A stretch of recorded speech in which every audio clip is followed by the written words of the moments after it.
hora, visita os nossos corações e derrama sobre nós unção dobrada do Teu Santo Espírito. Pai, em nome do Senhor Jesus, abençoa os Teus filhos que aqui estão, os que vão chegar e aqueles que não virão.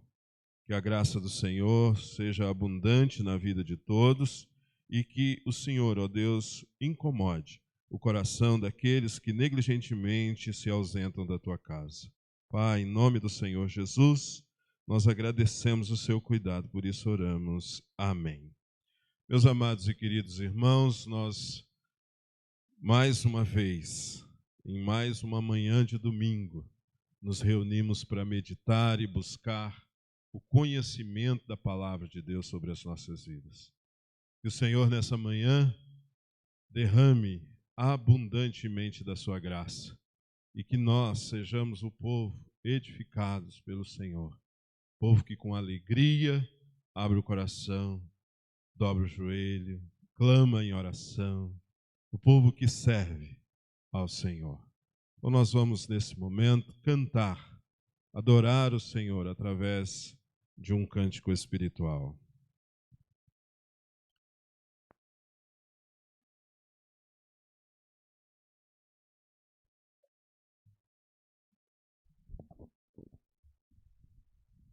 Bom dia a todos. Eu convido os irmãos a se colocarem em pé.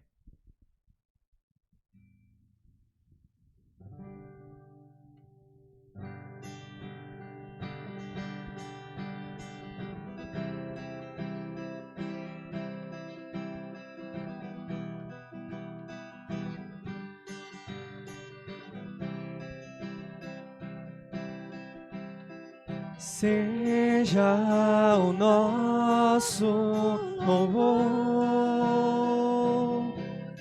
cada dia que vivemos sob a Tua direção. Seja o nosso viver, ouvir a Tua voz e Te obedecer. E mesmo quando nos sentimos fracos, tristes e sem direção, Tu serás a nossa força e a nossa salvação. Tu serás a alegria do nosso coração. O Senhor é a nossa força e a nossa salvação. Ele é a alegria do nosso coração. Seja o nosso louvor, cada dia que vivemos sob a Tua direção. Seja o nosso viver, ouvir a Tua voz e Te obedecer. E mesmo quando nos sentimos fracos, tristes e sem direção, Tu serás a nossa força e a nossa salvação. Tu serás a alegria do nosso coração. O Senhor é a nossa força e a nossa salvação. Ele é a alegria do nosso coração.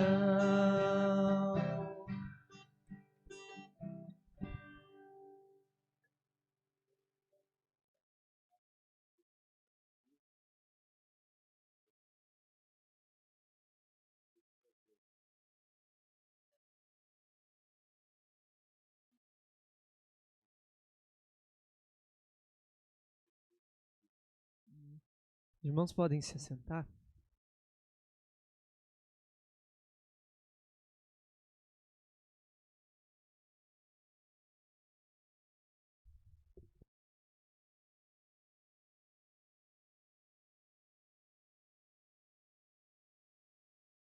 Meus amados queridos irmãos, há 21 domingos atrás, nós começamos a expor a primeira carta de Pedro, 21 domingos. Hoje nós vamos terminar ela, com a graça de Deus, né? Hoje nós queremos concluir a carta de 1 de Pedro, capítulo 5. 1 de Pedro, capítulo 5.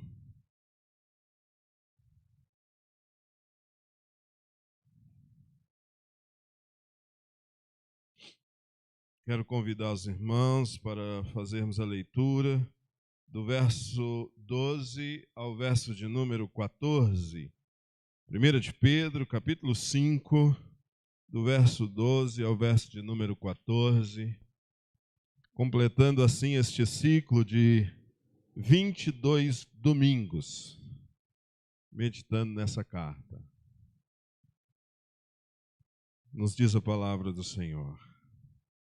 Por meio de Silvano, que para vós outros é fiel irmão, como também considero, vos escrevo resumidamente, exortando e testificando, de novo, que esta é a genuína graça de Deus.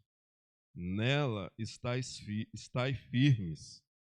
Aquela que se encontra em Babilônia, também eleita, vos saúda, como igualmente meu filho Marcos. Saudai-vos uns aos outros com ósculo de amor. Paz a todos vós que vos achais em Cristo. Amém. Amados e queridos irmãos, quando nós olhamos para esta carta e neste final, nós entendemos a necessidade de sermos fiéis até o fim. Nós precisamos ser fiéis até o fim. E por isso eu quero olhar com você nessas últimas palavras de Pedro. Pedro não termina a sua carta com uma simples despedida. Valoriza seus ajudantes no ministério. Pedro reforça a importância dos seus escritos como uma valiosa contribuição à igreja perseguida. E Pedro ainda estimula o amor e o carinho entre o povo de Deus. Ele termina dizendo que saudai-vos uns aos outros com ósculo de amor, né? Com um beijo de amor. É isso que ele está dizendo. Tá? Com um beijo de amor. Não é um beijo qualquer, é um beijo de amor, porque ósculo era um beijo. Não é? Ósculo é um beijo. Mas aqui, amados e queridos irmãos, nós vemos que Pedro encerra a sua carta oferecendo algumas informações valiosas e nós queremos pensar nelas. Primeiro, ele relembra que a igreja não estava sozinha enquanto servia a igreja perseguida. Ela não estava sozinha. Aponta aqui para o nome de Silvano como o copista da carta. Silvano, um irmão de fé, um fiel companheiro, amigo das igrejas.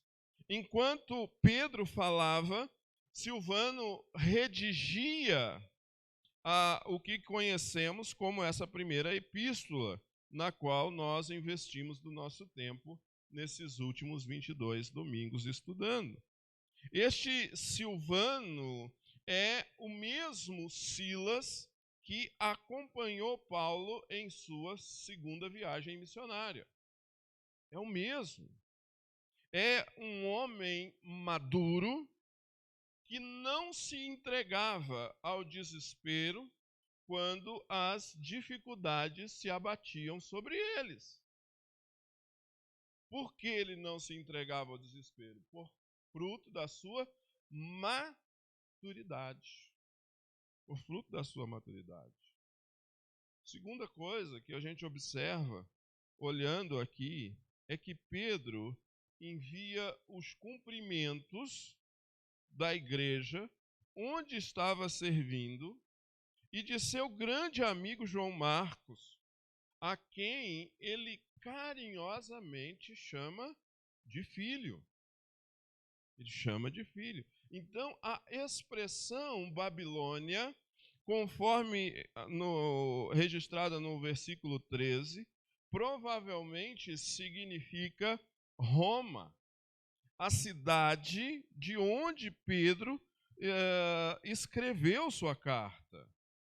Desde que o povo de Deus foi levado para o cativeiro em 587 a.C., a Babilônia passou a ser representada a essência ela passou a ser representada como a essência da inimizade contra Deus. Da inimizade contra Deus. Ela era representada como o lugar da idolatria, o lugar da sedução mundana. Então, quando se referia à Babilônia, era uma referência clara a essas situações.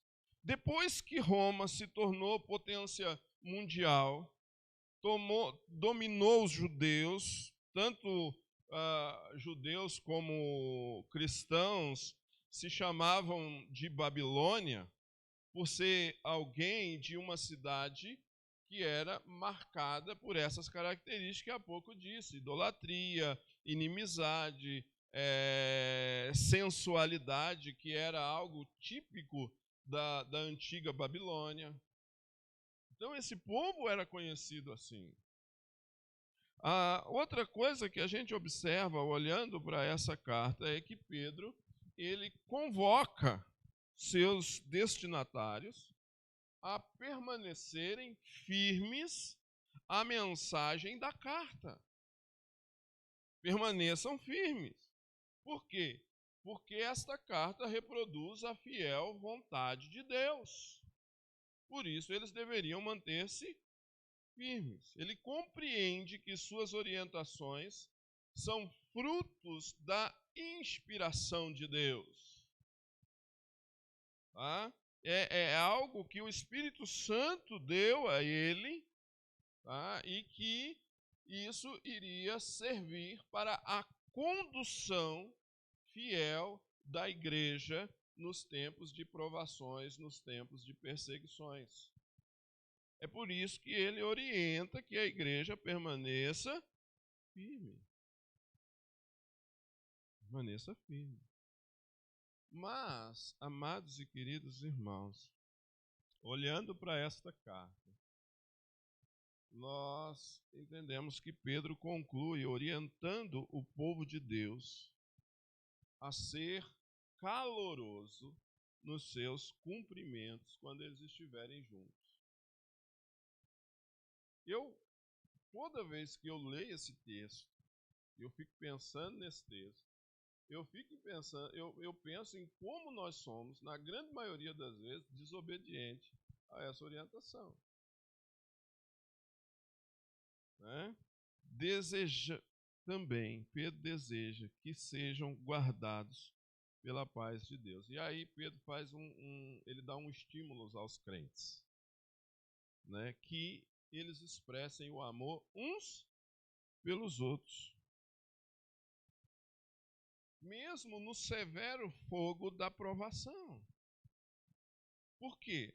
Porque o amor, ele vem a evidenciar o fato de nós estarmos fundamentados em Jesus. É evidência de que nós estamos experimentando o crescimento em Cristo Jesus. Por isso é tão importante essa demonstração de afeto, de carinho, essa demonstração de amor. Costumeiramente, nós ouvimos, eu não gosto de fulano, eu não gosto de Beltrano, eu até ia na sua igreja, mas que fulano está lá, eu não vou. Eu não vou mais nessa igreja porque que fulano está lá. Quantas vezes a gente escuta esse tipo de coisa? Né? Eu que sou pastor, muitas vezes eu já ouvi isso. Não, eu prometi que eu só retornaria à igreja depois que o pastor fulano de tal fosse embora. Né? E às vezes o pastor fulano de tal sou eu mesmo. E está tudo bem. Porém, não está tudo bem porque isso é desobediência à palavra de Deus. A palavra de Deus diz que nós temos que amar, nós temos que demonstrar, e isso é evidência do nosso crescimento. Então, quer dizer, olha como nós desobedecemos essa orientação das Sagradas Escrituras. Se você falar assim, tudo bem, mas não é fácil amar as pessoas. Eu vou dizer para você que você está absolutamente correto. Porém, é uma ordem de Deus. É uma ordem de Deus. Ama o teu próximo como a ti mesmo. Alguém está se odiando aqui hoje?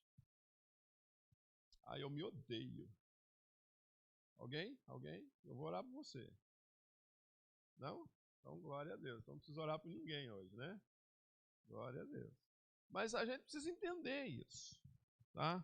Meus irmãos, algumas coisas importantes para nós quando nós olhamos para esse texto. Primeiro, que a vida cristã, ela é vivida em comunidade. A vida cristã não pode ser vivida como se estivéssemos em ilha deserta. Não pode ser vivida como se fôssemos o náufrago, representado pelo Tom Hanks. Não podemos nos isolar da igreja.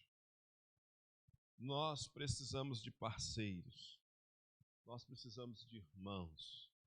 Nós precisamos de cooperadores. Nós precisamos de gente para caminhar. Nós precisamos. Pedro, ele não está sozinho. Silvano e Marcos estão com ele e enquanto ele precisa tratar de questões extremamente delicadas pelas quais a igreja enfrentava. Então eu queria dizer para você, primeiro, nós precisamos uns dos outros. Tudo bem? Você entende isso? Nós precisamos uns dos outros. Por exemplo, ontem eu cheguei na igreja às 9 horas da manhã, saí da igreja às 8h30 da noite. E, por exemplo, eu tive o presbítero Júlio, que ajudou o fardo ficar mais leve. Porque das 3 até as 8h30 da noite ele ficou aqui comigo. Nós precisamos de gente. Entendeu? Não dá para fazer igreja sozinho. Não dá para ser igreja sozinho. Não dá para amar os outros sozinho. Nós precisamos de igreja. Segunda coisa. Em meio às dificuldades da vida cristã, a verdade do que Deus fez por cada um de nós, como adoção, herança, novo céu, nova terra, isso precisa ser a âncora do nosso sustento, da nossa firmeza. Nós precisamos saber por que cremos.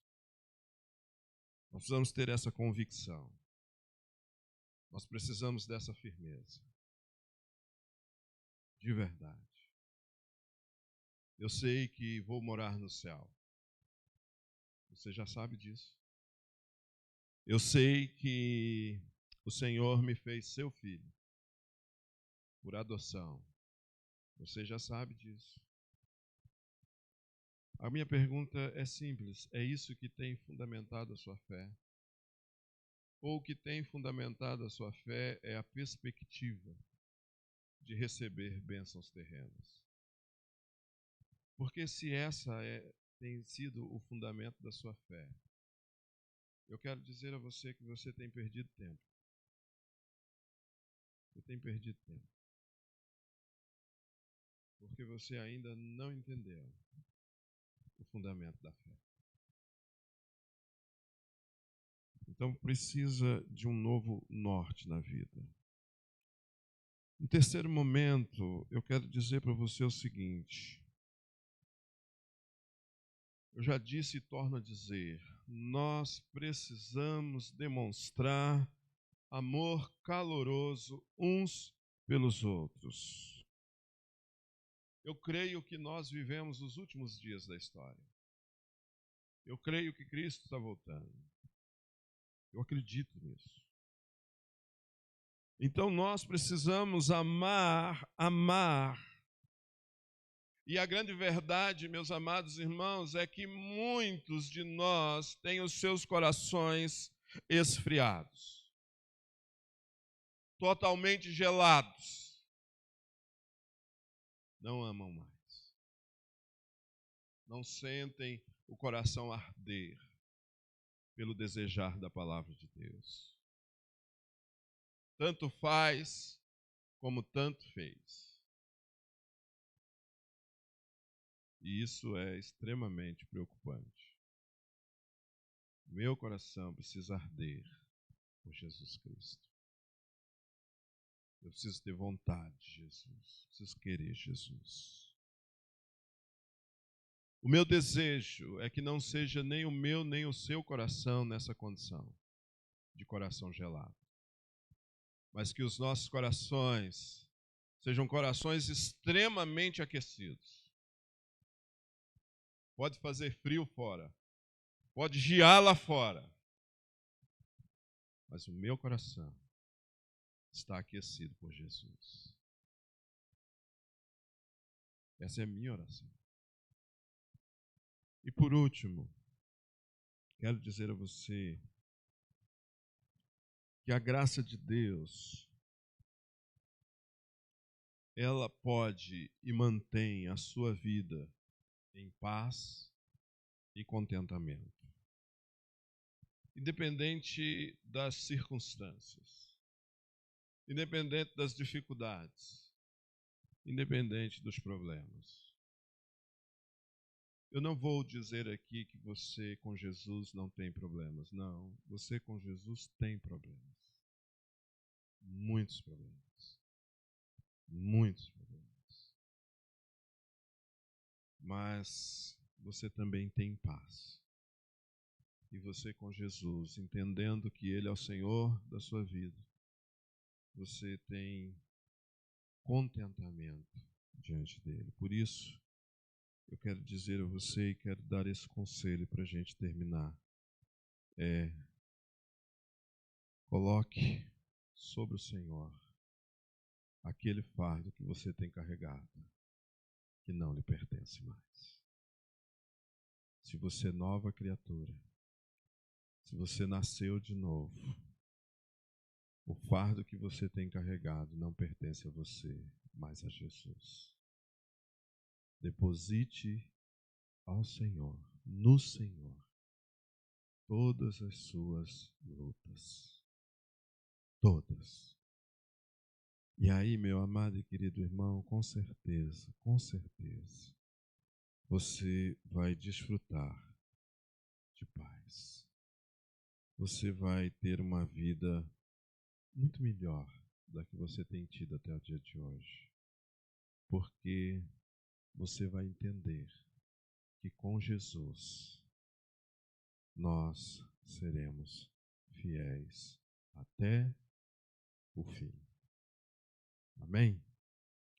É isso que nos ensina a primeira carta de Pedro. Então, nós terminamos a primeira carta de Pedro. Eu não sei ainda se vamos começar a segunda. Tenho pensado sobre isso. Mas esses ensinamentos são extremamente importantes para a nossa caminhada cristã.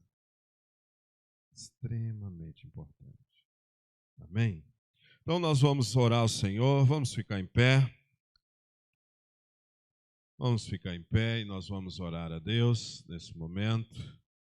Vamos falar com o Senhor, pedindo que Deus abençoe e direcione. Vou pedir ao nosso irmão Júlio que nos eleve a Deus em oração.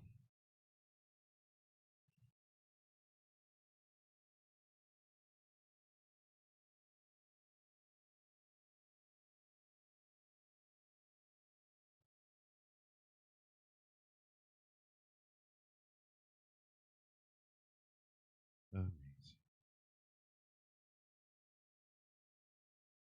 Sim, Senhor Jesus.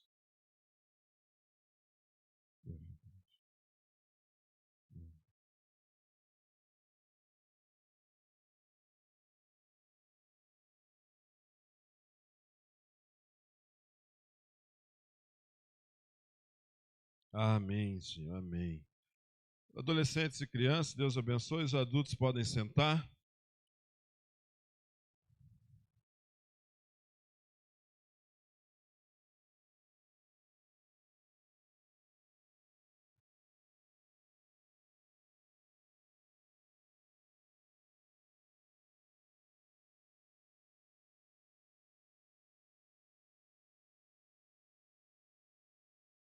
Bíblias.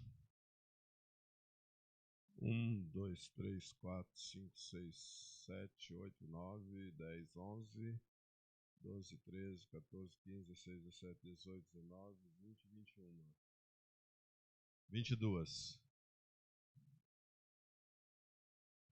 Gabriel.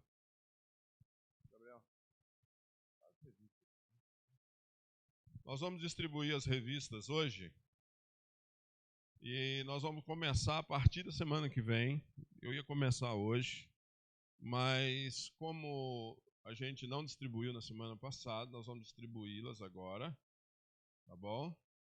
E você guarde, porque não é o nosso assunto de hoje, tá?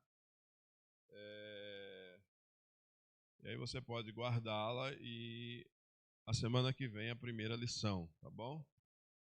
Pode distribuir já para nós, Gabriel, por favor. Faz essa gentileza. Assuntos extremamente instigantes na próxima revista. Extremamente instigantes. Entendeu? Leia porque vale a pena. Hoje, abra sua Bíblia em Hebreus 3. Hebreus 3.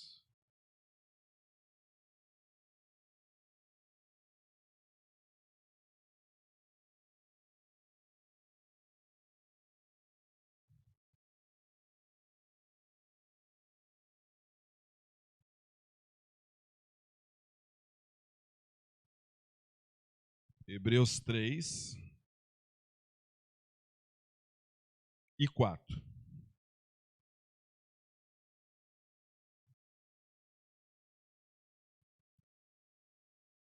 Hebreus 3 e 4 até o versículo 13 do capítulo 4, tá bom?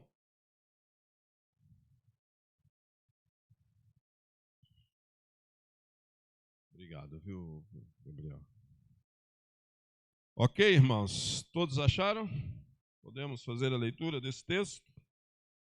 Então eu vou ler, os irmãos bondosamente acompanhem suas Bíblias. Por isso, santos irmãos, que participais da vocação celestial, considerai atentamente o apóstolo e o sumo sacerdote da nossa confissão, Jesus, o qual é fiel, aquele que os constituiu, como também o era Moisés em toda a casa de Deus. Jesus, todavia, tem sido considerado digno de tanto amor, de tanto maior glória do que Moisés, quanto maior honra do que a casa que tem aquele que a estabeleceu. pois toda casa é estabelecida por alguém, mas aquele que estabeleceu todas as coisas é Deus. E Moisés era fiel em toda a casa de Deus como servo, para testemunho das coisas que haviam de ser anunciadas. Cristo, porém, como filho, em sua casa, a qual casa somos nós, e guardamos firme até o fim a ousadia e a exultação da esperança. Assim, pois, como diz o Espírito Santo, hoje, se ouvires a sua voz, não endureçais o vosso coração, como foi na provocação, no dia da tentação no deserto, onde os nossos pais me tentaram. Os vossos pais me tentaram. Pondo-me à prova, viram as minhas obras por 40 anos. Por isso, me indignei contra essa geração e disse: estes sempre eram no coração, eles também não conhecem os meus caminhos. Assim, jurei na minha ira: não entrarão no meu descanso. Tende cuidado, irmãos. Jamais aconteça haver em qualquer de vós perverso coração de incredulidade que vos afaste do Deus vivo. Pelo contrário, exortai-vos mutuamente cada dia, durante o tempo que se chama hoje, a fim de que nenhum de vós seja endurecido pelo engano do pecado, porque temos tornado participantes de Cristo, se de fato guardamos firme até o fim a confiança que desde o princípio tivemos. Enquanto se diz hoje: se ouvires a sua voz, não endureçais o vosso coração, como foi na provocação. Ora, quais os que, tendo ouvido, se rebelaram? Não foram, de fato, todos os que saíram do Egito por intermédio de Moisés, e contra quem se indignou por 40 anos? Não foi contra os que pecaram, cujos cadáveres caíram no deserto? Contra quem jurou que não entrariam no seu descanso, senão contra os que foram desobedientes? Vemos, pois, que não puderam entrar por causa da incredulidade. Temamos, portanto, que, sendo-nos deixada a promessa de entrar no descanso de Deus, suceda parecer que algum de vós tenha falhado, porque também a nós foram anunciadas as boas novas, como se deu com eles, mas as palavras que ouviram não lhes aproveitou, visto não ter sido acompanhada pela fé naqueles que a ouviram. Nós, porém, que cremos, entramos no descanso, conforme Deus tem dito. Assim, jurei na minha ira: não entrarão no meu descanso. Embora certamente as obras estivessem concluídas desde a fundação do mundo, porque em certo lugar assim disse no tocante ao sétimo dia: e descansou Deus no sétimo dia de todas as obras que fizera. E novamente, no mesmo lugar, não entrarão no meu descanso. Visto, portanto, que resta entrarem alguns nele e que, por causa da desobediência, não entraram aqueles aos quais anteriormente foram anunciadas as boas novas. De novo, determina certo dia, hoje, falando por Davi, muito tempo depois, segundo antes fora declarado, hoje, se ouvires a sua voz, não endureçais o vosso coração. Ora, se Josué lhes houvesse dado descanso, não falaria posteriormente a respeito de outro dia. Portanto, resta um repouso para o povo de Deus. Porque aquele que entrou no descanso de Deus, também ele mesmo descansou de suas obras, como Deus das suas. Esforcemo-nos, pois, por entrar naquele descanso, a fim de que ninguém caia, segundo o mesmo exemplo da desobediência.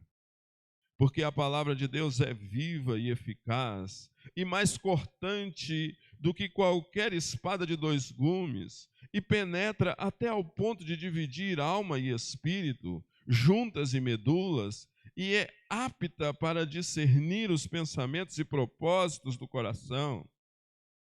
E não há criatura que não seja manifesta na sua presença. Pelo contrário, todas as coisas estão descobertas e patentes aos olhos daquele a quem temos de prestar contas. Amém. Meus amados e queridos irmãos, na manhã de hoje nós vamos investir um pouco do nosso tempo sobre essa temática. Olhemos para Jesus.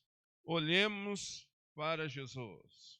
O autor da carta, ele reconhece que os seus leitores são crentes verdadeiros. Há esse reconhecimento, né, que eles são crentes verdadeiros.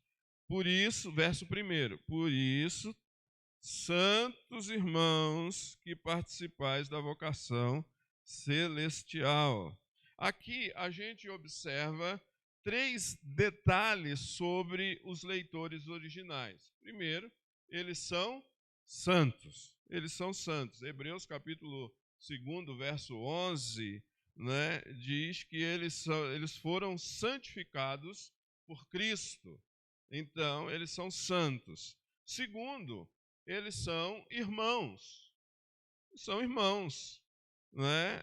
Ou seja, são pessoas que integram a família de Deus, conforme Hebreus capítulo 10, versículo de número 19. E terceiro, eles são participantes. Participantes do quê? Participantes da vocação celestial. Sem dúvida, pessoas que receberam o chamado irresistível de Deus para entrar no reino de Deus, conforme 2 Timóteo, capítulo 1, versículo 9. Tá? Então, nós entendemos quem são essas pessoas, quem são esses santos irmãos participantes da vocação celestial. Tá? Então, nós entendemos isso. Outra coisa que nós vemos aqui, que existe um privilégio muito grande, que é o de ser chamado por Deus, e esse privilégio ele é composto de uma responsabilidade ainda maior. Né? Então a gente gosta do bônus, esquece do ônus. Né? Todo mundo gosta do bônus. Não gosta? Vamos falar a verdade? Quem não gosta do bônus? Vou fazer uma pergunta simples. Quem gosta de receber 13º? Ninguém aqui? Poxa vida. Quem não gosta de receber, dá para mim, que eu gosto. Né? A gente gosta de receber 13º. É bônus. Só que ele é bônus que tem um ônus. Qual que é o ônus para que você receba o 13º? Ter trabalhado o ano inteiro. Né? Mas tem um ônus também, tem um ônus aí, né? Você trabalhou uma vida inteira, continua recebendo. Mas vamos lá, você tem que fazer por onde? Você tem que trabalhar. Né? Se você quer, meu pai tinha um ditado antigo, né, para os filhos dele. Ele falava: meu filho, aqui em casa é casa de João Gomes, quem não trabalha não come. Entendeu? E em casa é assim. Todo mundo tem que trabalhar. E eu comecei a trabalhar aos 8 anos de idade. Então tem essa máxima. Então, com 8 anos de idade, eu pegava minha bicicletinha, as marmitas e levava o pessoal na roça. Comecei. E ganhava por isso. Não é de graça, não. Ganhava por isso. Com esse dinheirinho, eu comprava minhas balas e doces. Tinha 8 anos, ia comprar o quê? Bala e doce. Né? Confeite. Mas foi com esse dinheiro que eu aprendi a dar oferta, aprendi a ser dizimista. Foi com esse dinheiro que eu comecei a ganhar com 8 anos de idade. É interessante. Então, nós precisamos entender que o ser chamado por Deus é privilégio, mas isso tem responsabilidades. Tá bom? Isso tem responsabilidades. No versículo 1 fala: considerai atentamente, né? A gente precisa considerar atentamente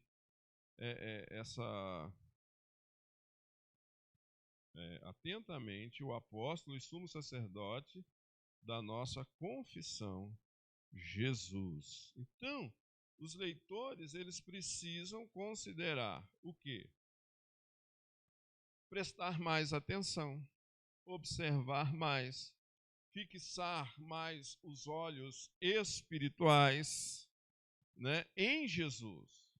Então, olhar para Jesus, a gente olha para Jesus por dois motivos. Por dois motivos. Primeiro, que ele é apóstolo. Né? Ele é apóstolo, ou seja, ele é aquele que Deus enviou como seu embaixador celestial.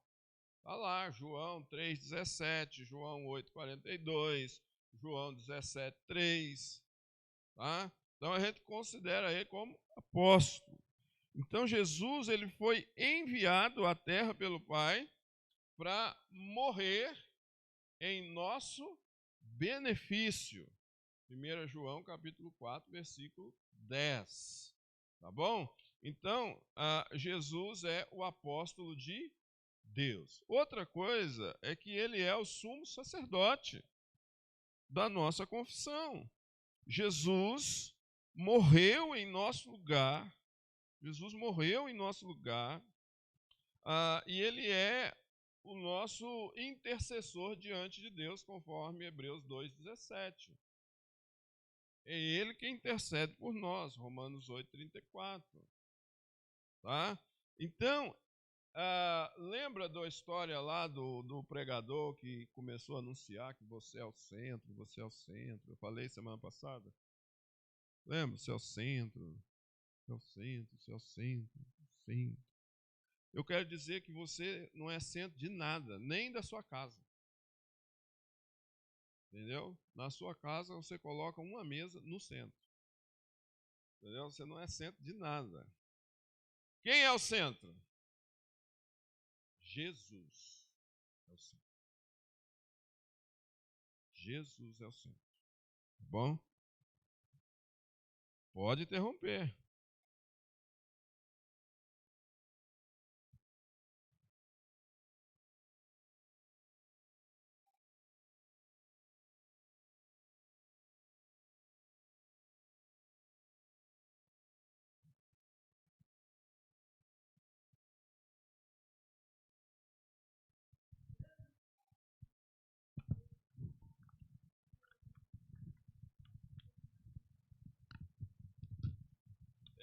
Só fazer um parênteses, né? Não há intromissão. A escola é tempo oportuno para isso. Né? Não há intromissão nenhuma, a escola é um tempo oportuno para a gente participar, colaborar. Deixa eu só falar sobre. Nós cremos que o apostolado cessou. Né? O apostolado são aqueles diretamente enviados, separados por Jesus Cristo. Né? Nós não temos mais apóstolos, nós não temos gente recebendo revelação hoje de Deus. Entendeu? A nossa revelação ela está completa e é a Sagrada Escritura. A partir do momento que você entende que essa palavra é completa, você não precisa de apóstolo. Entendeu? O último foi Paulo. Uma briga aí. Mas foi. Mas tem uma briga aí que tem uns outros aí que se acrescentam. Mas é para outro dia essa conversa. Tá bom? Mas inclusive, a briga é bíblica, tá, Estael? Por isso que eu estou falando, é bíblica mesmo. Mas sim, teoricamente o último foi o apóstolo Paulo. Ok? Não, volta lá, Darley, por favor. Isso, fica aí. Bom, senão a gente vai muito para frente. Tá? Então, deixa eu voltar aqui.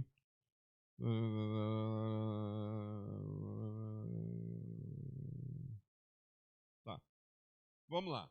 Nós precisamos sermos leais, né, a Ele. Jesus, Ele é o Senhor. Portanto, nós precisamos olhar para Jesus, nosso sumo sacerdote.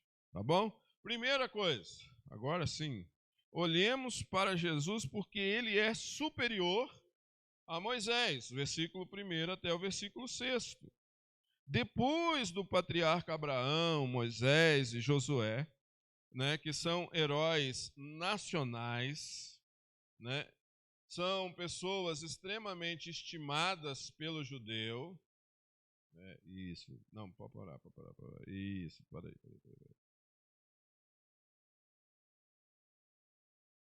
Tá bom. Obrigado. Né?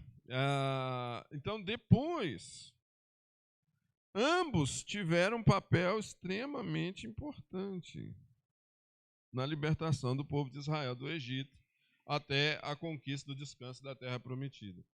Os leitores originais da carta aos Hebreus, eles eram quem? Os judeus cristãos que estavam sendo tentados a abandonar a sua fé. Esses eram os leitores dessa carta. Por quê? Os seus compatriotas queriam que eles voltassem ao judaísmo, tá? Ao judaísmo. O autor da carta, ele busca desenvolver, não é desenvolver, é demovê-los dessa ideia, né? Ele procura tratar isso. Fala, gente, larga a mão, esse pessoal aí está falando bobeira, né? Tem tanta gente hoje tentando desviar você da fé, ou não? Tem tanta gente, né? Agora, nós precisamos entender que Jesus ele foi superior a Moisés e Josué a qualquer outro herói da fé, tá? Então, o autor da sua carta, ele compara Jesus a Moisés, né? Ele compara Jesus a Moisés. Então, Jesus ele era fiel na execução de todas as suas tarefas, conforme o versículo 2, né? Todas as tarefas que ele recebeu do Pai, Jesus manteve-se fiel. No capítulo 2 de Hebreus, no versículo 17, diz assim: por isso mesmo, convinha que em todas as coisas se tornasse semelhante aos irmãos, para ser misericordioso e fiel, sumo sacerdote, nas coisas referentes a Deus e para fazer propiciação pelos pecados do povo, né? Então, assim como Jesus, Moisés, ele foi fiel a Deus na sua missão de governar e de edificar espiritualmente a Israel, principalmente durante os 40 anos no deserto, conforme Números ali no capítulo 12, tá bom? Tanto Moisés como Cristo, eles cumpriram fielmente a missão.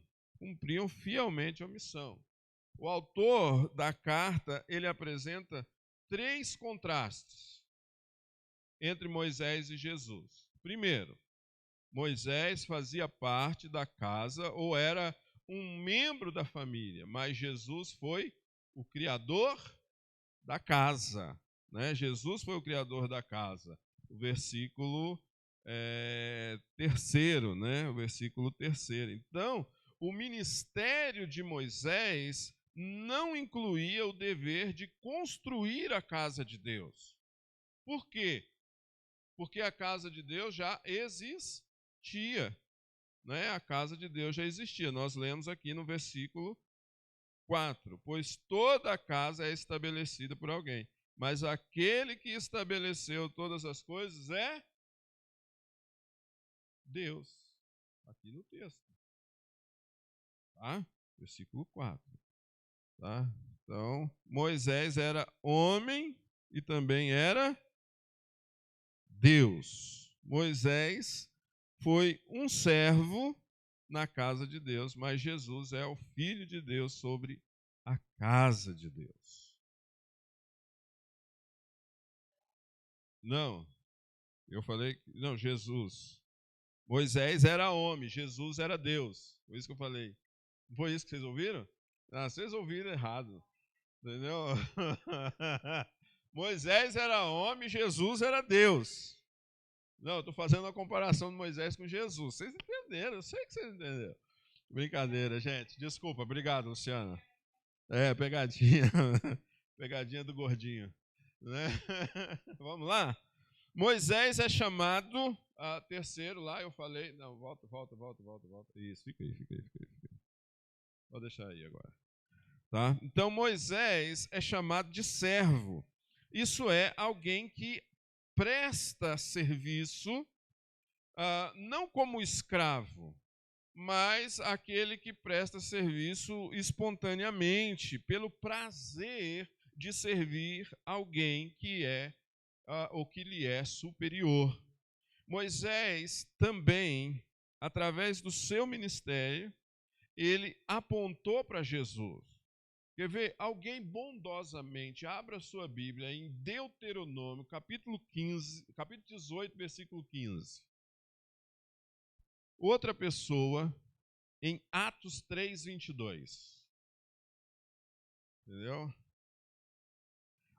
Deuteronômio 18, 15. Quem achou pode ler.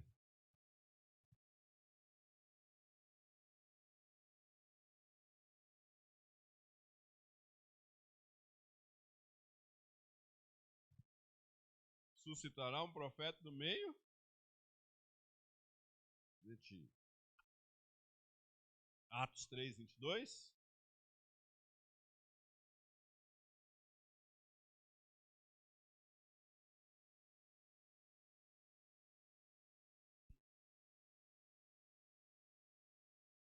Então ele está apontando para Jesus. Jesus, porém, é o Filho para quem Deus deu autoridade sobre a casa. Versículo 6, tá, de Hebreus. Então, essa casa, quem é essa casa? Quem é essa casa? Muito bem, Luiz, somos nós. A igreja, somos nós, essa família de Deus, o povo de Deus. É essa casa aqui. É essa casa que está descrita pelo apóstolo Paulo em Efésios capítulo 2, em 1 Timóteo capítulo 3, em 1 de Pedro capítulo 2. Né? Então, é essa casa, tá bom? Ou seja, reter no sentido de conservar o coração. Nós precisamos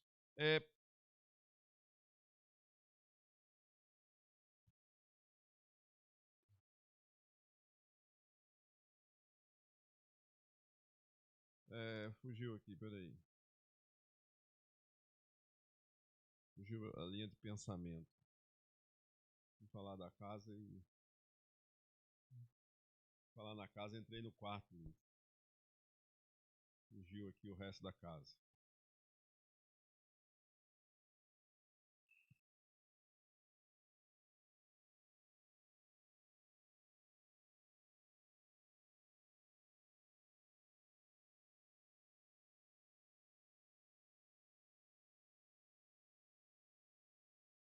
fugiu. Ó, vamos lá. Se nós... Tem coisa que foge da cabeça, não volta mais. Entendeu? Mas vamos lá. Provavelmente, nós somos de Deus. E nós guardamos firme. Ou seja, nós precisamos reter no sentido de conservar mente e coração. Duas coisas que a gente precisa conservar: ousadia e audácia. Tá? Nós precisamos ter franqueza para pregar o Evangelho. Para que o orgulho seja aquilo que Cristo é e aquilo que Cristo faz pelo seu povo, tá? Então, é por isso que nós olhamos para Jesus, porque ele é superior. Então, o que motiva a nossa vida é Jesus Cristo, e isso a gente faz, a gente serve a Cristo com ousadia, a gente serve a Cristo com audácia, né? O povo assim, não, tem gente que diz que é muito tímido. Sim? Eu sou tímido. Muito tímido. Eu sou tímido para falar de Jesus. Eu sou tímido para testemunhar acerca de Jesus. Mas quando chego lá no campo do futebol, pensa um cara que não tem timidez nenhuma. Se ele joga, ele corre, ele briga, ele grita, chuta para mim! Oh, você não me viu aqui? Se ele torce, ele grita, e tem uns crentes que até xinga.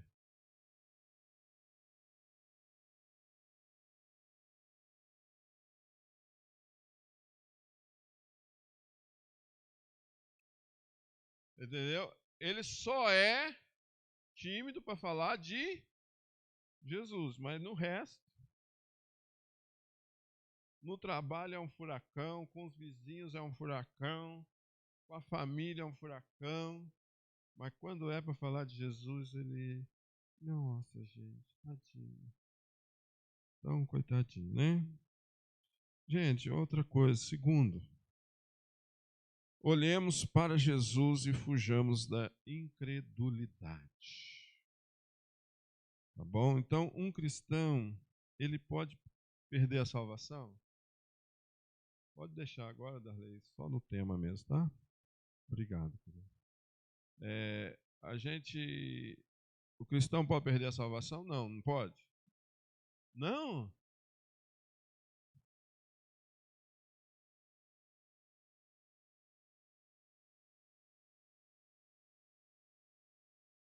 Tem certeza?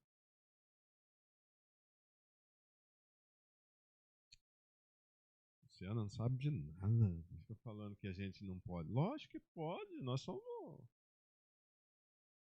Se eu peco, eu não perco? Não.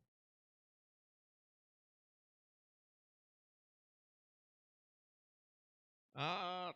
Uma vez salvo, salvo para sempre. De fato, nós não perdemos a salvação.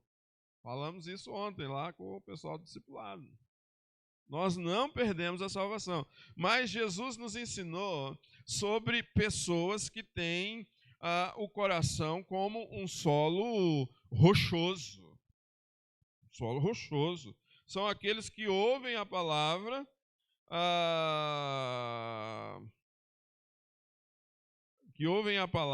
e logo a recebem com alegria. Porém, quando vem a angústia, a tribulação, a dor, o incômodo, o infortúnio, seja lá qual for, eles habitualmente desistem da fé. Está lá, Marcos capítulo 4, versículos 16 e 17. O escritor da carta aos Hebreus, ele está preocupado com os seus leitores que têm esse solo rochoso. Essa é uma preocupação. muitos deles estão sendo tentados a abandonar a sua fé. Larga a mão disso, isso aí não serve para você. Né? E aí,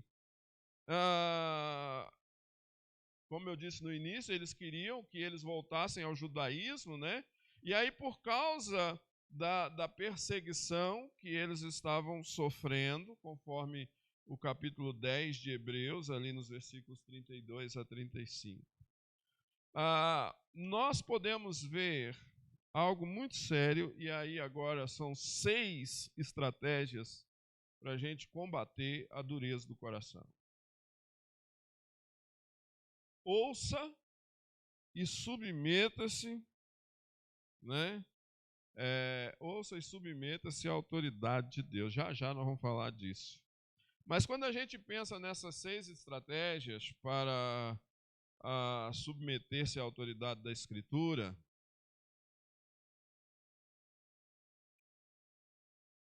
nós precisamos, primeiro, evitar a dureza do coração. Né? Nós precisamos evitar a dureza do coração. Nós devemos nos submeter à vontade de Deus revelada na sua palavra. Por isso, o autor, ele começa dizendo assim, 2 de Pedro, capítulo 1, versículo 21. Assim, pois, como diz o Espírito Santo, o Espírito fala pela Escritura. Ele fala pela Escritura. Então, ele cita, o que ele está citando aqui? Ele está citando um salmo. Quem sabe qual é esse salmo? Os conhecedores aí da Bíblia. Ele está citando um salmo. Ele está citando o salmo... Ninguém sabe? Hã? 1 Pedro 1, 21. 2 de Pedro 1, 21, eu falei. Mas aqui ele está citando um salmo. Qual que é o salmo? A senhora falou qual, dona Elisa? Não, esse ainda. Um pouco antes dele. 90? Ela quase acertou. 95. Né? Quase acertou. 95, a consciência está falando do céu. Então ele está aplicando o Salmo 95, ele está citando o Salmo 95, ele cita uma parte dele, né? O Espírito diz hoje para nós. O ponto de partida para se combater a dureza do coração é a submissão à autoridade da Escritura. Tá? Então, esse é o ponto de partida. Essa é a primeira coisa importante. É isso que a gente tem que ter em mente. Eu tenho que usar a Bíblia. Para mim combater a dureza do coração, eu preciso de outra coisa.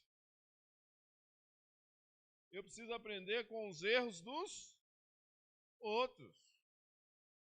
Entendeu? Com os erros dos outros. Então, nós podemos aprender com os erros contidos ali nas histórias bíblicas, como evitar os pecados cometidos pelos nossos irmãos no passado. Eu preciso olhar para a Bíblia. 1 Coríntios 10.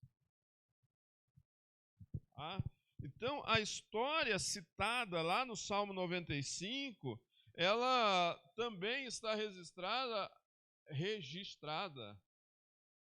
Né? O que eu sempre, culturalmente, eu aprendi a falar registrado.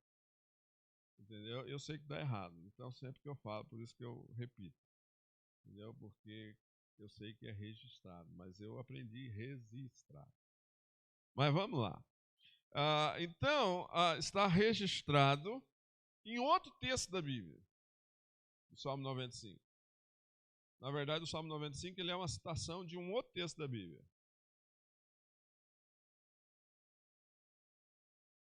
que é Êxodo 17. Êxodo 17. Trata-se de uma história marcada pela murmuração, pela incredulidade, quando o povo recebeu ali a punição de Deus. Então, irmãos, eu posso olhar para os erros dos outros e eu posso aprender com ele. Eu preciso, deixa eu fazer uma pergunta simples para você. Eu preciso bater na rocha hoje com raiva?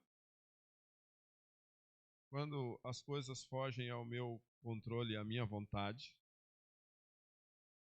Eu já sei que não vai dar certo. Entendeu? Porque a Bíblia me diz que não deu certo lá atrás. Por que eu vou fazer a mesma coisa? Você entende? É disso que a gente está falando. A gente precisa aprender com os erros dos outros. Terceiro, guarde o seu coração contra o pecado. Gente, presta atenção numa coisa, em nome do Senhor Jesus. A incredulidade, ela é uma doença do coração. Porque todo pecado, ele brota no coração.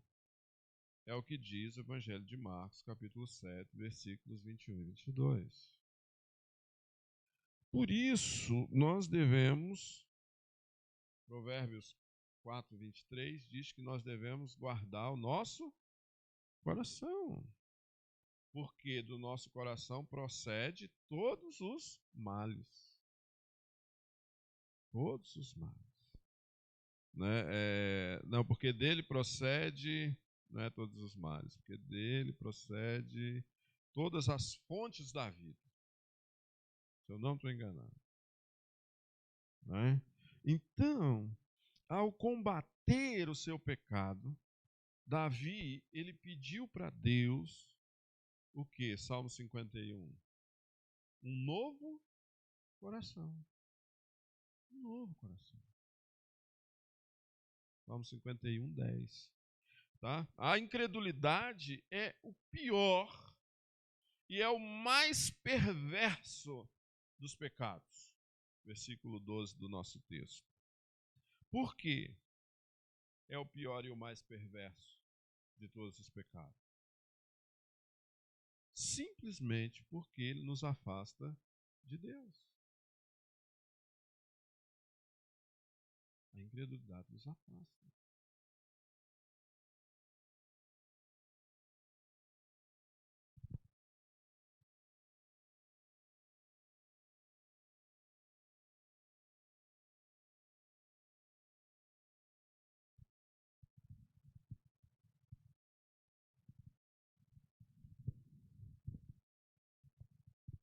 Não tiveram um encontro com Cristo. Qual é a nossa... vou aproveitar e abrir um parênteses no caso da Luciana. Qual a nossa obrigação para com essas pessoas?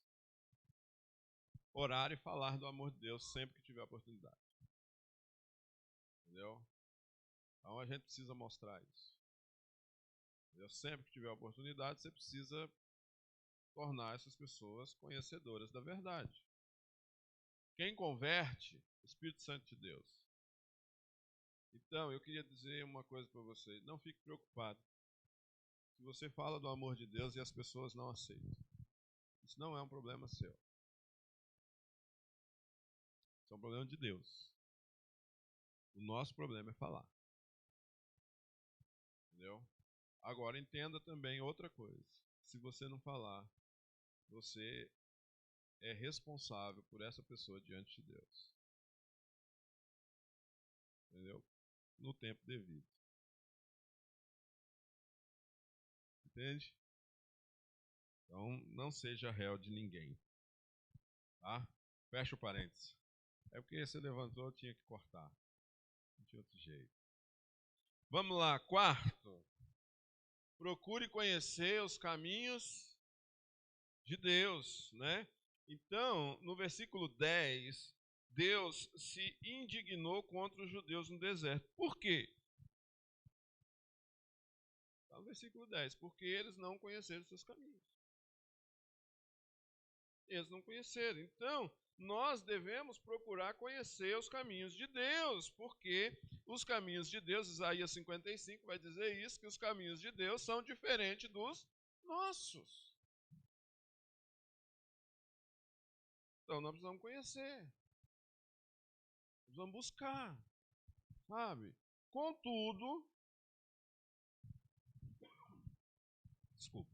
Contudo, devemos confiar que a vontade de Deus ela é boa, perfeita e agradável. Romanos capítulo 12, versículos 1 e 2. Bom? Então, recusar-se a andar nos caminhos de Deus é a mesma coisa da gente ofender a Deus. O Senhor está te chamando. Não quero não. Estou magoado. Não, benção. Muda isso no coração. Ah, isso é coração pedregoso. Muda isso. Vamos lá.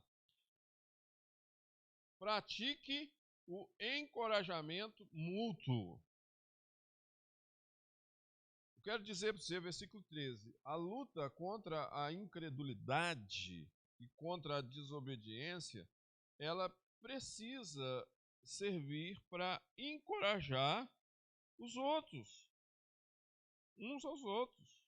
Né? Então, aqui, ó, versículo 13, pelo contrário, exortai-vos mutuamente cada dia, durante o tempo que se chama amanhã. Ah, hoje. E por que você está esperando chegar amanhã? Amanhã eu falo. Amanhã eu ligo. Amanhã eu vou fazer diferente. É igual dieta de segunda-feira? Segunda eu começo. Segunda eu começo.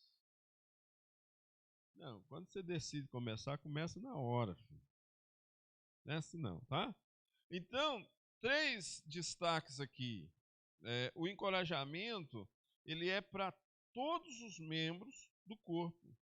O encorajamento, ele é uma necessidade diária. Por quê? Porque o inimigo, ele nos ataca ininterruptamente. Você acha que ele descansa? Ele está atacando todo dia, todo dia, todo dia, todo dia. Tá? E o encorajamento, ele se faz necessário por causa do engano do pecado. Entendeu? Então a gente precisa aplicar essas coisas na nossa vida. E a sexta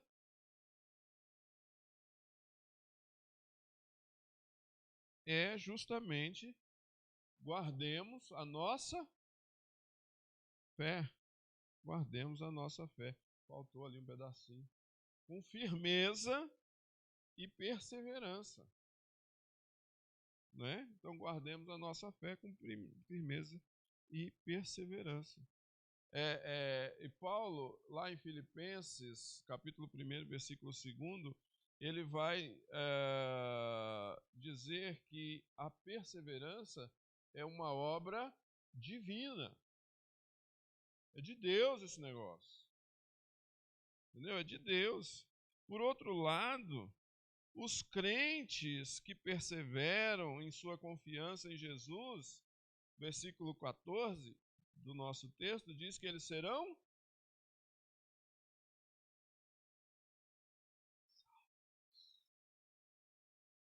salvos. Vale a pena perseverar? Eu acabei de falar, falando de Pedro, que o que fundamenta nossa fé é a certeza de salvação, a herança, né, e tal. Falei essas coisas. Aí a gente fala assim, poxa vida, mas perseverar é difícil, né, Luiz? Difícil. Larga a mão desse negócio de perseverar. Vou dar uma saidinha, vou ali fora no mundo dar uma volta. Aí um dia eu volto. Eu já falei que você pode não voltar. Porque nessa saidinha você pode ficar. Né? Então a gente precisa tomar cuidado. Tá bom? A evidência, porém, de que nós estamos unidos com Cristo é justamente a nossa perseverança, é o fato de nós demonstrarmos a nossa confiança em Deus. Quando a gente olha e pensa nessa palavra confiança, essa certeza, né, de Hebreus 11:1, ela a gente está dizendo naquilo que apoia a nossa fé. Eu confio, eu sei quem eu sou. Eu sei em quem tenho crido e estou bem certo que Ele é o quê? Para quê? Entendeu? Eu queria essa parte aqui para fazer infinitamente mais. Mas você está certo também, tá, Luciano? É porque eu estou. Mas eu. Sabe? Até o final. Confiança, tenha essa certeza. Jesus é o Senhor sobre todas as coisas. Ok? Então nós precisamos olhar para Jesus, nós precisamos fugir da incredulidade. Outra coisa, irmãos. Nós precisamos olhar para Jesus e creiamos na sua palavra.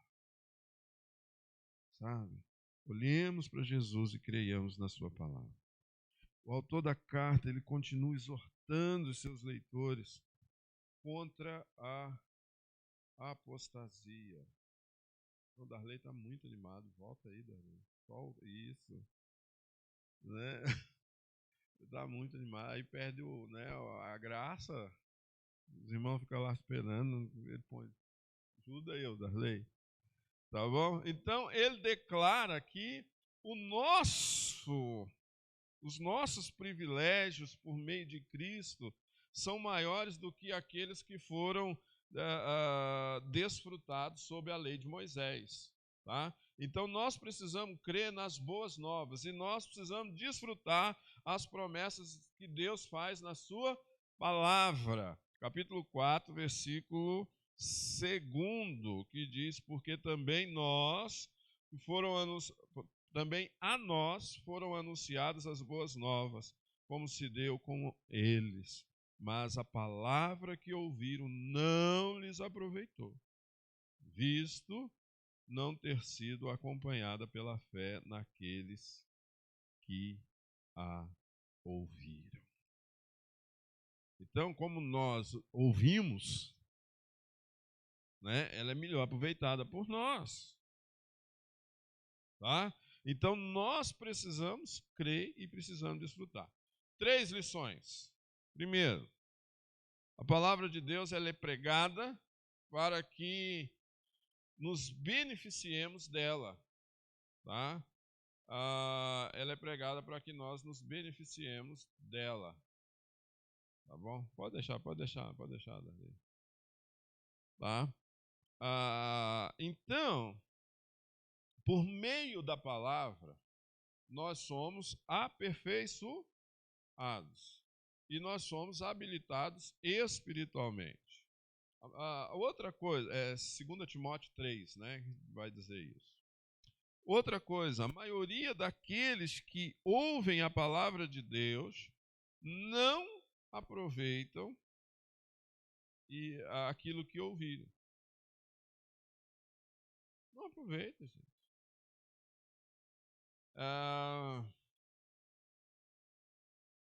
Isso aconteceu com Israel e isso acontece hoje. Ou eu estou mentindo? Vou fazer uma enquete aqui. Você, responde só para você, tá? Para não constranger ninguém. Você aproveita o quanto da palavra que você lê? Só você. Né? Quanto a gente aproveita? Às vezes você lê um textão. Nós lemos 2 capítulos agora cedo. Desses 2 capítulos lidos, quanto você já aproveitou? Agora, quanto deles você vai praticar? É só uma enquetezinha. Só para a gente pensar. Entendeu? Então, esse é um problema sério. A gente não absorve, a gente não, muitas vezes, a gente não toma isso como lição. E a gente precisa reter o máximo possível daquilo que a gente aprende. A incredulidade na palavra de Deus é a causa do não aproveitamento. Nós ouvimos a palavra, mas nós não cremos na palavra. E esse é um problema. Nós ouvimos, mas não cremos. Aí nós temos ali a felicidade que creem, a felicidade daqueles que creem, faltou, não, está ali, daqueles que creem na palavra de Deus como um descanso. Duas perguntas. O que é o descanso de Deus? O que é o descanso de Deus?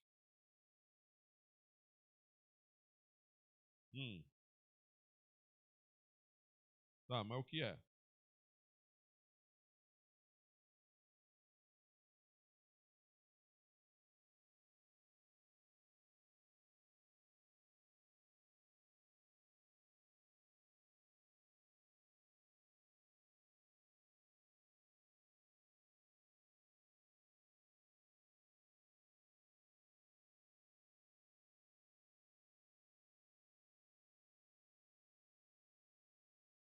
Eu vou passar para o segundo, porque ela não sabe brincar, responde tudo.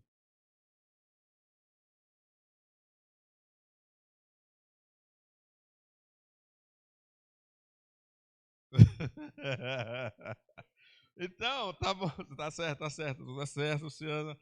Ô, Luciana, primeiro, no passado, no descanso de Deus lá do sétimo dia, então a gente está falando lá desse descanso, quando ele conclui a criação, mas também no descanso de Israel, quando Israel herdou a Canaã, né? Esses exemplos, eles apontam para o descanso de Cristo ali no presente, o descanso espiritual, que o crente desfruta por causa da fé em Jesus Cristo. Então, o descanso no presente e no estado espiritual, ele acontece por meio de Cristo. Terceiro, no futuro, o descanso de todos os que os crentes vão desfrutar no versículo 9, né? Então, aí é o descanso celestial, que aponta lá para o Apocalipse, capítulo 14, versículo 13. Quem vai entrar nesse descanso? Essa é outra pergunta agora. Exatamente. Todos aqueles que perseverarem, todos aqueles que creem na palavra de Deus em todos os momentos da história. Foi assim com Caleb e Josué, que creram e perseveraram em seguir o Senhor, lá em Josué 14. É assim com aqueles que creem em Jesus, conforme Atos capítulo 4, versículo 32. Entrarão no descanso os que perseverarem em seguir a Jesus. A minha pergunta é simples para você hoje. Você segue a Jesus? É só isso. Entendeu? Não tem segredo nem pegadinha. Você segue a Jesus? Outra coisa, o poder da palavra para fortalecer a nossa fé. Né? O autor, ele conclui a sua exortação falando do poder da palavra de Deus, versículo 12. Então, a gente observa aqui algumas qualidades. Né? A gente observa algumas qualidades, 7 para ser mais exato. Né? Eu acho que eu não pus lá não. Mas eu vou falar aqui facinho. Tá? 7 qualidades. Primeiro, ela é divina. Então, a palavra de Deus, a origem da palavra de Deus é sobrenatural. Sobrenatural. Segundo, é a fonte da vida. Porque a palavra de Deus, ela é viva. Ela é viva. Está aqui, ó, versículo 12. Porque a palavra de Deus é viva, eficaz, mais cortante do que qualquer espada de dois gumes, penetra até o ponto de dividir alma e espírito, juntas e medulas, e é apta para discernir os pensamentos e propósitos do coração. Então, terceiro, ela é eficaz. quarto, ela é cortante, né? Ela é cortante, ela é, é, é, ela fere a todos que tocam nela. Entendeu? Quinto, ela é penetrante e ela penetra até tudo, tá? Até tudo. Então, até onde ela pode ir, ela vai. Ela é discriminadora, porque diz que ela vai até o ponto de dividir alma e espírito, juntas e medula, né? Então, aparentemente, o que ela está dizendo é que ela separa aquilo que é junto, que é meio confuso, que a gente não distingue uma coisa da outra. Por exemplo, para nós, dentro da nossa teologia, como dicotomistas que somos, que acreditamos em corpo e alma, ou corpo e espírito, né? Alma e espírito são a mesma face de uma mesma palavra. Para nós, dicotomistas, aqueles que são dicotomistas, porque tem os tricotomistas que vão crer em outra coisa, que vão crer que o homem é formado de corpo, alma e espírito. Mas nós cremos que o homem é formado de corpo e alma. E então, crendo que o homem é formado de corpo e alma, quando ele diz aqui, falar na divisão de alma e espírito, ele está falando de uma coisa que não se divide. Que não se divide. Tá bom? Então, o que ele está dizendo é que ele separa o falso do verdadeiro. É isso que ele está dizendo. Mas, em sétimo lugar, ele diz que ela é discernente, porque ela é apta para discernir pensamentos e propósitos do coração. Ela expõe, a palavra de Deus, ela expõe o nosso interior. Não tem nada que fique escondido, tudo é revelado. Absolutamente tudo. Tá? Então, todos estão expostos pela palavra.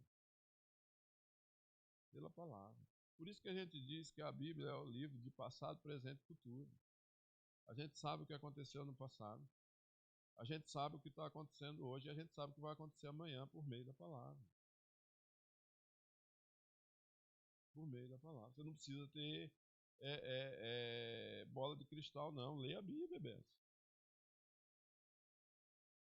Leia a Bíblia. Então, olhar para Jesus, acho que é o último slide. Olhar para Jesus, fugir da incredulidade, apegar-se à palavra de Deus, são 3 estratégias que nos ajudam a sobreviver espiritualmente. Vivemos tempos onde nós não queremos saber da palavra de Deus, tempos de apostasia. Tempos de apostasia. E muitos têm se afastado da simplicidade do Evangelho. Quando nós tiramos os olhos de Jesus, nosso coração endurece. E nós deixamos de acreditar na palavra de Deus. Essa é uma verdade absoluta. Olhe para Jesus. Não perca Jesus de foco. O grande problema, irmãos, da nossa vida é que nós estamos olhando para um monte de coisa e não estamos olhando para Jesus. Nós estamos preocupados com um monte de coisa, mas não estamos olhando para Jesus. A gente precisa mudar um pouco o foco. A gente precisa olhar mais para Cristo. A gente precisa pensar mais em Jesus. A gente precisa buscar mais a palavra.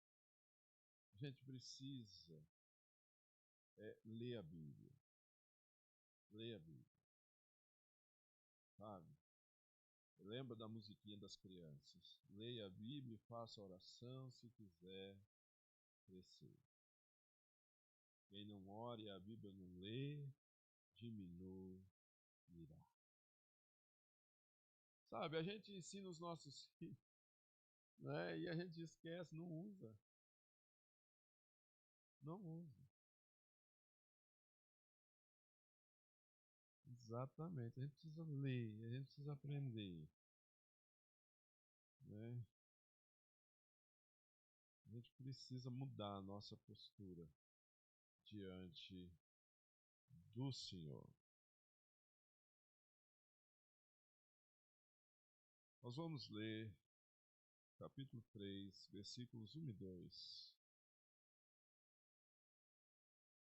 Alguma dúvida, pergunta que os irmãos queiram fazer até esse momento?